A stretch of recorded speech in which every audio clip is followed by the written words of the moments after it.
Good morning to all students. आइए बच्चों, क्षितिज भाग 1 क्लास 9th का मुंशी प्रेमचंद द्वारा रचित दो बैलों की कथा उसमें भाग 2 का आगे से चलते हैं, जहाँ से आपका पिछले दिन क्लास बंद हुआ था। उसके बाद क्लास को फिर से वहीं से शुरुआत करते हैं। आइए देखिए।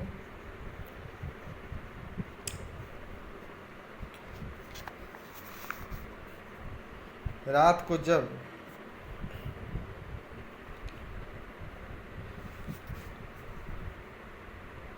को जब बालिका रोटियां खिलाकर चली गई, दोनों रस्सियां चबाने लगे, पर मोटी रस्सी मुंह में न आती थी। बेचारे बार बार जोर लगाकर रह जाते थे। सहसा घर का द्वार खुला और वह लड़की निकली। दोनों सिर झुकाकर उसका हाथ चाटने लगे, उसे स्नेह दिखाने लगे। दोनों की पूँछें खड़ी हो गई।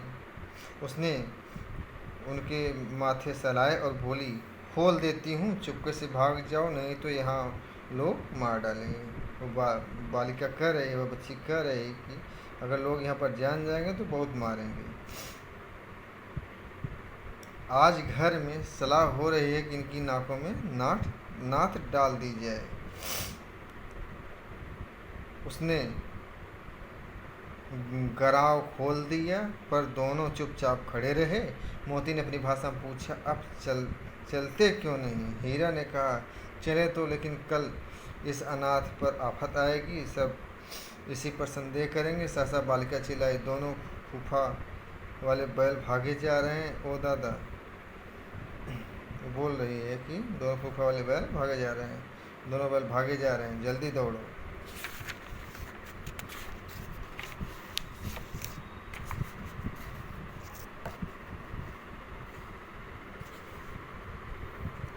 गया हड़बड़ाकर भीतर से निकला और बैलों को पकड़ने चला।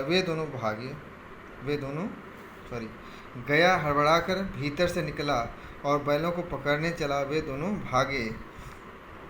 गया ने पीछा किया इनका, बैलों का, और भी तेज हुए। गया ने शोर मचाया, फिर गांव के कुछ आदमियों को भी साथ लेने के लिए लौटा। दोनों मित्रों को भागने का मौका मिल गया। सीधे दौड़ते चले गए, यहाँ तक कि मार्ग का ज्ञान न रहा। जिस परिचित मार्ग से आए थे उसका यहाँ पता न था। नए नए गांव मिलते गए। तब दोनों एक खेत के किनारे खड़े होकर सोचने लगे, अब क्या करना चाहिए। हीरा ने कहा, मालूम होता है राह भूल गए, तुम भी बेतहाशा भागे, वहीं उसे मार गिराना था। वह कह रहा है कि उसे वहीं पर मार गिराना चाहिए था। उसे मार गिराते तो दुनिया क्या कहती, वह अपना धर्म छोड़ दे, लेकिन हम अपना धर्म क्यों छोड़ें। वो दोनों बैल बातचीत आपस में कर रहे हैं। दोनों भूख से व्याकुल हो रहे थे। खेत में मटर खड़ी थी, चरने लगी। मटर की फसल तैयार थी, चरने लगे। रह रहकर आहट ले लेते थे, कोई आता तो नहीं है, कि कोई आ तो नहीं रहा है। जब पेट भर गया तो दोनों ने आज़ादी का अनुभव किया। जब पेट भर गया तो आज़ादी का अनुभव किया, तो मस्त होकर उछलने कूदने लगे। पहले दोनों ने डकार ली, फिर सींग मिलाए और एक दूसरे को ठेलने लगे। मोती ने हीरा को कई कदम पीछे हटा दिया, यहाँ तक कि वह खाई में गिर गया।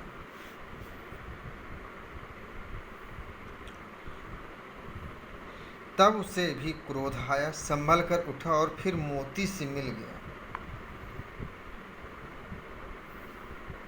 मोती ने देखा खेल में झगड़ा हुआ चाहता